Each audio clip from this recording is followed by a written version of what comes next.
بسم اللہ الرحمن الرحیم۔ السلام علیکم آل سبسکرائبر۔ ایک سودانی کا واقعہ۔ آج ہم آپ کو ایک سودانی کا واقعہ سنانے جا رہے ہیں۔ ایک سودانی نوجوان مجھے ملا رائے ڈنڈی میں۔ ایک نے کہا، کیسے ہدایت پر آیا؟ کہا، پاکستان سے ایک جماعت آئی ہوئی تھی اور 2 آدمی ساحل کے ساتھ ساتھ وہ کسی ڈھونڈنے کے لیے نکلے ہوئے تھے، تو میں وہاں ننگے دھڑ ننگ لیٹا ہوا تھا۔ وہاں چوتھے اور بادشاہ نوجوان امریکن، انہوں نے ان کا مذاق اڑایا۔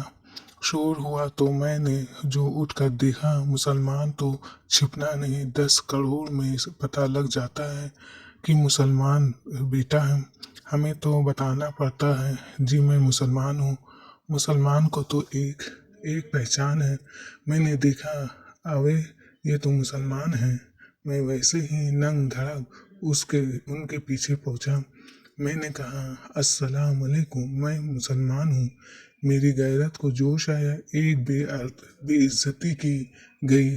آپ کہاں ٹھہرے ہیں؟ میں آپ کے پاس آؤں گا۔ انہوں نے کہا، فلاں جگہ ایک مسجد میں ہے، ہم وہاں ٹھہرے ہوئے ہیں۔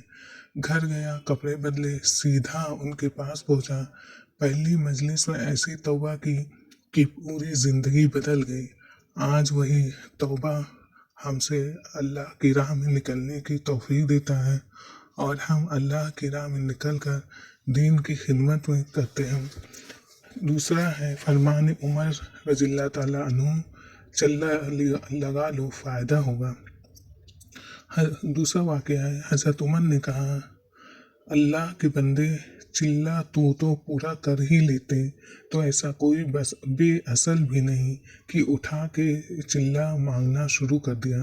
پھر ایک اور حدیث ہے، من خلص رب العبا، جو ایک چلا اللہ کو دے دے، اللہ اس کے دل کو حکمت سے بھر دیتا ہے، اور اتنا بھرتا ہے کہ وہ چشمے بن کے اس کی زبان سے جاری ہو جاتی ہے۔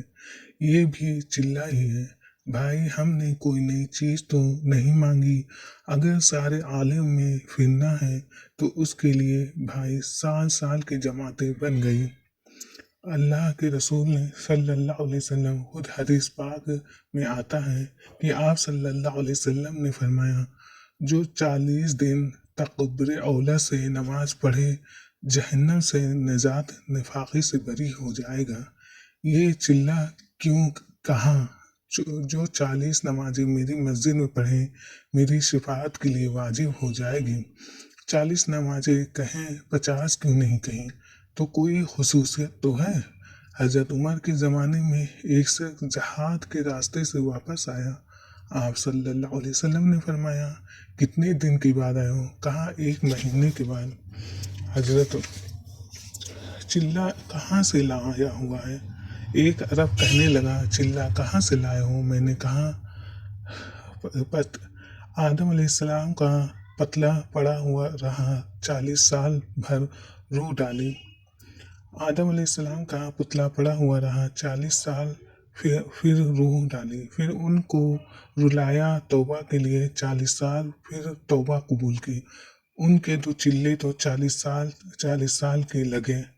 آگے حضرت ابراہیم علیہ السلام کو آگ کے ڈھیر پر بٹھایا 40 دن، موسیٰ علیہ السلام کو کوہ طور پر پھینکا، پر فاطم 40 دن بٹھایا، 40 دن طور پر رکھا اور 7 روزہ رکھا، چلے کا روزہ۔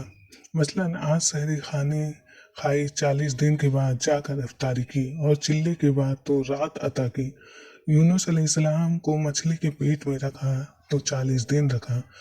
تو ابراہیم علیہ السلام کو آگ کا چلہ، موسیٰ علیہ السلام کو کوہ طور کا چلہ، یونس علیہ السلام کو مچھلی کا چلہ۔ ہم نے 3 دن اکٹھے کر کے کہہ دیا، دے دو یہ 3 چلہ۔ اور خود حدیث پاک میں آتا ہے، آپ صلی اللہ علیہ وسلم نے فرمایا، جو 40 دن کا تکبیر اولا سے نماز پڑھے، جہنم سے نجات کی نفاقی ہے، بری ہو جائے گا۔ یہ چلو کہاں؟ آپ صلی اللہ علیہ وسلم کے بتائے ہوئے راستے پہ چلنا ہر مسلمان کو فرض ہے۔ 5 وقت نماز پڑھنا،